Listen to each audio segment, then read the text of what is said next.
लगातार हम बात कर रहे हैं अयोध्या उत्सव की और इसी से जुड़ी बड़ी जानकारी आपके सामने रख दें। अयोध्या एयरपोर्ट बड़े स्तर पर तैयार हो रहा है क्योंकि 100 फ्लाइट्स बताए जा रहे हैं करीब लैंड होंगी अयोध्या एयरपोर्ट पर। ऐसे में पार्किंग दूसरे एयरपोर्ट पर रखी गई है। ये जो जानकारी आपके सामने रख रहे हैं, इंटरनेशनल एयरपोर्ट पूरी तरह से डेवलप कर दिया गया था। 30 तारीख को यह सौगात प्रधानमंत्री ने दी थी और करीब 100 फ्लाइट्स अब कहा जा रहा है कि अयोध्या आने की उम्मीद है। दूसरे एयरपोर्ट पर प्लेन की पार्किंग की गई है। अयोध्या एयरपोर्ट प्रशासन तैयारी कर रहा है 22 तारीख की, क्योंकि तमाम जो डिग्नेटरीज हैं या ये कहें कि वीवीआईपीज भी पहुंचेंगे, तो हर लिहाज से एयरपोर्ट तैयार है और प्रशासन ये इंश्योर कर रहा है कि 100 फ्लाइट्स आ सकती हैं, उससे ज्यादा भी आ सकती हैं, तो उसको लेकर तैयारियां पूरी रहें।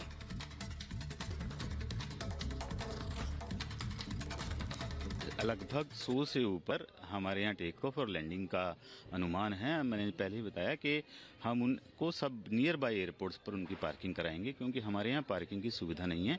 टोटल 8 बेज हैं और जिस दिन प्रधानमंत्री जी का जहाज़ यहाँ पर आएगा उस दिन हमारा जो एक बे है 1 से 4 वो तो ऑक्यूपाइड हो जाएगा। फिर बाकी हमारे पास सिर्फ 4 बेज बचती हैं, जो कि बहुत इंपॉर्टेंट जहाँ भी होगा उन्हीं को सिर्फ यहाँ पर ठहराया जा सकता है। बाकी जो भी एयरपोर्ट नज़दीक हैं, कानपुर है, लखनऊ है, गोरखपुर है, प्रयागराज है, वाराणसी है, तो यहाँ पर इन हवाई जहाज़ों की पार्किंग की जाए। तो यानी कि तैयारियां देखिए कितनी जोर शोर से जारी है और उधर वीआईपीज को किसी तरह की कोई प्रॉब्लम ना हो या फिर जो श्रद्धालु आएंगे उन्हें किसी भी तरह की कोई परेशानी का सामना ना करना पड़े, यही एक बड़ी वजह है कि हर एक चीज की तैयारी की जा रही है और करीब 100 फ्लाइट्स अयोध्या आने की उम्मीद जताई जा रही है। इस समय अयोध्या धाम को अगर देखें तो चाक चौबंद वहां व्यवस्थाएं नजर आ रही हैं और साजो सज्जा वाकई में देखते ही बन रही है। 2 सहयोगी हमारे जुड़ चुके हैं, शिखा और सृष्टि हमारे साथ जुड़ चुके हैं। इसके साथ ही हिमानी नैथानी भी ग्राउंड जीरो से हमारे साथ जुड़ चुकी हैं, यानी कि अयोध्या नगरी से सीधे किकर इनका रुख करेंगे। हिमानी के पास पहले चलते हैं। हिमानी, 100 फ्लाइट्स अयोध्या आने की जो संभावना है वो जताई जा रही है, यानी कि तैयारियों को कुल मिलाकर अगर हम देखें तो किसी भी तरह की कोई भी अव्यवस्था ना हो, हर एक सहूलियत का बाकायदा ध्यान रखा जा रहा है। और इसके अलावा क्या तैयारियां?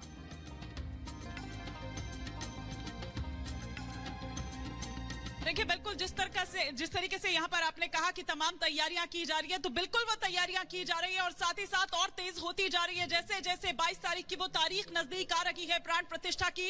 लेकिन आज से आप देखिए कि अयोध्या में एक उत्सव की सी शुरुआत हो चुकी है, क्योंकि मकर संक्रांति का आज पर्व है और ये कहा जाता है कि जो मांगलिक कार्य है वो यहीं से उनकी शुरुआत होती है, क्योंकि खरमास जो है वो अब खत्म हुए हैं इस त्योहार के साथ ही। और साथ ही साथ देखिए प्राण प्रतिष्ठा की जो तैयारियां हैं वो तो चल ही रही है अयोध्या में।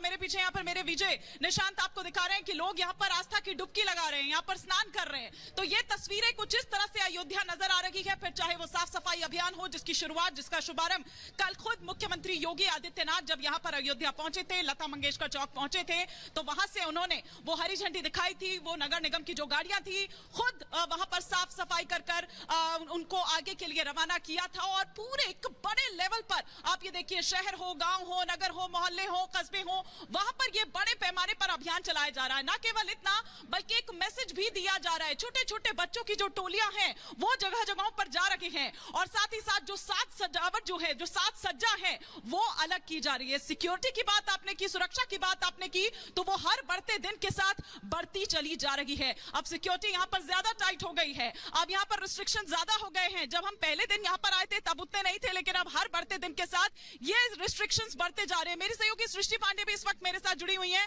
वो भी कुछ तस्वीरें आप तक पहुंचाएंगी, क्योंकि थोड़ी देर पहले तक उन लोगों से वो बात कर रही थी जो नेपाल से आए हुए थे, गीत गा रहे थे, नाच रहे थे। सीधे रुक करूंगी सृष्टि का, ओवर टू यू सृष्टि। बिल्कुल हिमानी, देखिए आपको बता दें जैसा आपने कहा कि नेपाल से लोग यहाँ पर पहुंचे, नेपाल का एक नाता रहा, नेपाली बाबा ने आश्रम लगाया है, हवन चल रहा है। और मेरे पीछे आप जो तस्वीर देख पा रहे हैं ये लता चौक की है जो सेल्फी पॉइंट बन चुका है और यहाँ पर भी आप देखिए एक खूबसूरत प्रस्तुति यहाँ लगातार जारी है। सुंदर गीत यहाँ पर गाए जा रहे हैं, तमाम जो अलग अलग टोलियां यहाँ पर पहुंच रही हैं गीत गाने के लिए। और इसी के साथ एक ये भजन भी हम आपको सुनवाएंगे लता चौक पर जो चल रहा है। लेकिन एक बड़ी खबर मिल रही है, ओम प्रकाश राजभर को न्योता मिला है, राम मंदिर का निमंत्रण मिला है। ये बड़ी जानकारी आपको दे दे, लगातार निमंत्रण बांटने का सिलसिला भी जानकारी मिल रही है कि ओम प्रकाश राजभर को मंदिर की प्राण प्रतिष्ठा को लेकर निमंत्रण सौंपा गया है। लगातार आप देखिए कि तमाम चाहे वो राजनीतिक दल हो या फिर अभिनेता हो, नेता हो, ट्रस्ट की ओर से ये तमाम जो निमंत्रण है वो भेजे जा रहे हैं, पहुंचाए जा रहे हैं और ओम प्रकाश राजभर को ये निमंत्रण दिया गया है। ये इस वक्त की बड़ी खबर आपको बता दें, क्योंकि प्राण प्रतिष्ठा को लेकर इस वक्त अयोध्या नगरी में तैयारियां यहां पूरी हो चुकी हैं। जैसा हिमानी ने कहा कि अब सुरक्षा और ज्यादा चाक चौबंद कर दी गई है। एक तरीके से कहा जाए तो अभेद किले में तब्दील अयोध्या हो चुकी है, क्योंकि लाखों लाख श्रद्धालु सिर्फ देश के कोने कोने से नहीं बल्कि विदेशों से भी यहाँ पर पहुँचने वाले हैं। और खास तौर पर आज मकर संक्रांति का पर्व है और शिखा हमारी सहयोगी जुड़ी हुई है सरयू घाट से। शिखा, मकर संक्रांति को लेकर भी आज एक अलग ही उल्लास यहाँ पर देखने को मिला है। क्या तस्वीरें आप देख रही हैं?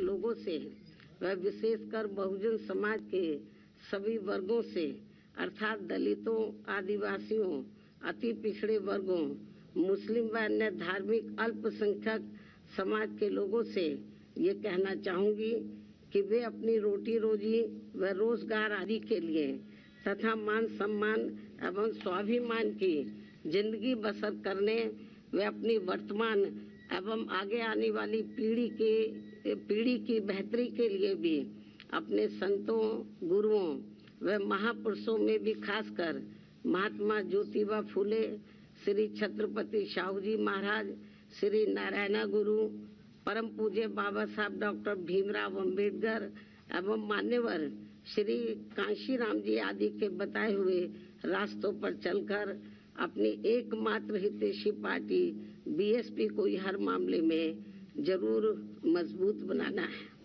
तथा जिनके हित व कल्याण के लिए मैंने अपनी पूरी जिंदगी भी समर्पित की है। साथ ही केंद्र व राज्यों की भी सत्ता खुद अपने हाथों में लेकर बाबा साहब डॉक्टर भीमराव अंबेडकर द्वारा निर्मित संविधान में दिए गए संवैधानिक कानूनी अधिकारों का भी सही से पूरा लाभ लें, तभी फिर वास्तव में इन वर्गों के लोग अपनी खुशहाल जिंदगी व्यतीत कर सकते हैं। और ये सब हमने उत्तर प्रदेश में अपनी सरकार के समय में काफी कुछ करके भी दिखाया है, जबकि कांग्रेस, बीजेपी व इनकी सभी सहयोगी पार्टियां भी जिनकी सोच, सिद्धांत एवं कार्यशैली पूर्ण रूप से जातिवादी, पूंजीवादी, संकीर्ण, सांप्रदायिक व सामंतवादी भी है, ऐसी ये पार्टियां सत्ता में बने रहकर इनको कभी भी अपने पैरों पर खड़े होते हुए देखना नहीं चाहती हैं। ऐसे में फिर इन सभी विरोधी पार्टियों की सरकारों के चलते इनका सही से पूरा विकास व उत्थान आदि नहीं हो सकता है।